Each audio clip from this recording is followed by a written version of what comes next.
पाठ्यक्रम की संक्षिप्त रूपरेखा का निर्माण कैसे करते हैं। इसमें दो ऑप्शन दिए गए हैं, क और ख। क में प्रस्तुत अध्यापनाभ्यास चक्र से पूर्ण संपूर्ण कार्यक्रम का संक्षिप्त विवरण और ख में प्रस्तुत अध्यापनाभ्यास चक्र का संपूर्ण पाठ्यक्रम। इसका निर्माण कैसे करते हैं तो देखिए, क में प्रस्तुत अध्यापनाभ्यास चक्र से पूर्व संपूर्ण कार्यक्रम का संक्षिप्त विवरण है। ये क्रम, संख्या और प्रकरण ऐसे आपको सारणी बनानी है। फिर जो ये 5 टॉपिक दिए गए हैं, ये 500 टॉपिक यहीं से लेना है, यानी कि इकाई योजना की रूपरेखा है, यहीं से लेना है। यानी कि आपके दैनिक पाठ योजना की डायरी BSTC और B.Ed first year second year में आपकी दैनिक पाठ योजना डायरी मिलती है, उसी में इकाई योजना की रूपरेखा आती है। इसमें 5 सब्जेक्ट आते हैं, यानी कि 5 इकाई योजना की रूपरेखा बनानी है आपको। इसी में ही आपका ये 1857 की क्रांति नामक शीर्षक है। यही शीर्षक यहाँ पर लिखना है, प्रकरण और 1857 की क्रांति। दूसरा पाठ आधुनिक भारत का स्वाधीनता आंदोलन। तीसरा भारतीय इतिहास की जानकारी के स्रोत। चौथा ध्वनि और 5वीं बस की यात्रा। यानी कि जैसे B.Ed में 2 सब्जेक्ट होते हैं, यानी मान लो हिंदी और इतिहास है, तो सबसे पहले इतिहास के 3 टॉपिक ले लिए, फिर 2 टॉपिक पीछे बचते हैं वो हिंदी के ले लिए। यानी कि आधे इतिहास के और आधे हिंदी के बनाने, यानी कि चाहे 3 हिंदी के बना दो तो 2 इतिहास के, और चाहे 3 इतिहास के बना दे तो 2 हिंदी के बनाने होंगे। यही होता है और यही ऐसे ही बनाते हैं इकाई योजना की रूपरेखा, जिसमें सबसे ऊपर सब्जेक्ट लिखना होता है। इसके ऊपर आपका इकाई का नाम, शीर्षक, यानी कि जो भी आपने शीर्षक लिया है वो, फिर उप इकाई में जैसे टॉपिक बनते हैं पाठ में, वही टॉपिक लिखने हैं। फिर उद्देश्य, व्यवहार, परिवर्तन और उप इकाई व शिक्षण बिंदु और सहायक सामग्री। सहायक सामग्री में आपको कक्षा उपयोगी व संबंधित प्रकरण का चार्ट या मॉडल मानचित्र। और फिर उद्देश्य, व्यवहार, परिवर्तन है, इसमें ज्ञान, अवबोध, ज्ञानोपयोग ऐसे लिखने हैं।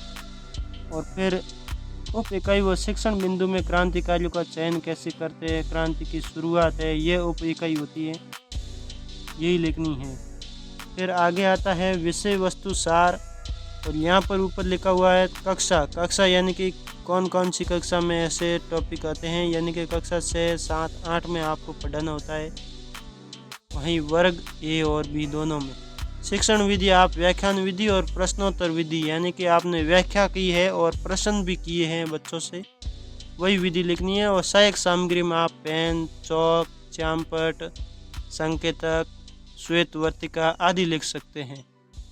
फिर अध्ययन अध्यापन की स्थितियां में छात्र अध्यापक और छात्र छात्रा, यानी कि प्रस्तावना प्रश्न पूछे गए छात्र अध्यापक के द्वारा, छात्रों के द्वारा उत्तर दिए गए, विकासात्मक प्रश्न पूछे गए, उत्तर दिए गए, और अध्यापक कथन किया गया और विद्यार्थी ध्यानपूर्वक सुनेंगे, पुनरावृत्ति प्रश्न किए गए और विद्यार्थियों द्वारा उत्तर दिया गया।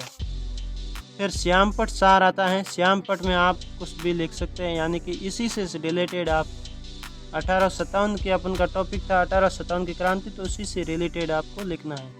फिर मूल्यांकन प्रश्न दिए गए हैं, मूल्यांकन के पीछे वही प्रश्न, और फिर गृह कार्य में गृह कार्य भी दिया गया है, वही लिखने हैं। इसी के बाद में नई इकाई योजना की रूपरेखा आ जाती है, ये लिखना है। और आपको ख में प्रस्तुत अध्यापनाभ्यास चक्र का संपूर्ण पाठ्यक्रम में आप देख सकते हैं किस प्रकार से हमने जो पीछे सबसे पीछे लास्ट में जब पाठ योजना बनती है, देखिए ये दैनिक पाठ योजना 9 है, तो यहाँ पर विद्यालय का नाम, कक्षा, विषय, प्रकरण, विषय वस्तु, कालांश, दिनांक, समयावधि सब लिखना पड़ता है। फिर प्रकरण है, तो यहीं पर जो हमने प्रकरण लिखा है कामचोर फर्स्ट, वही प्रकरण आपको सर्वप्रथम यहाँ पर लिखना होता है।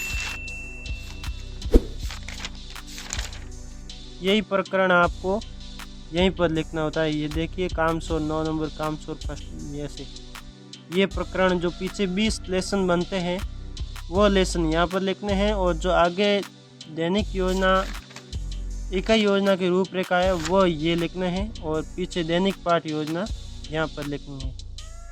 ये है पाठ्यक्रम की संक्षिप्त रूपरेखा कार्यक्रम।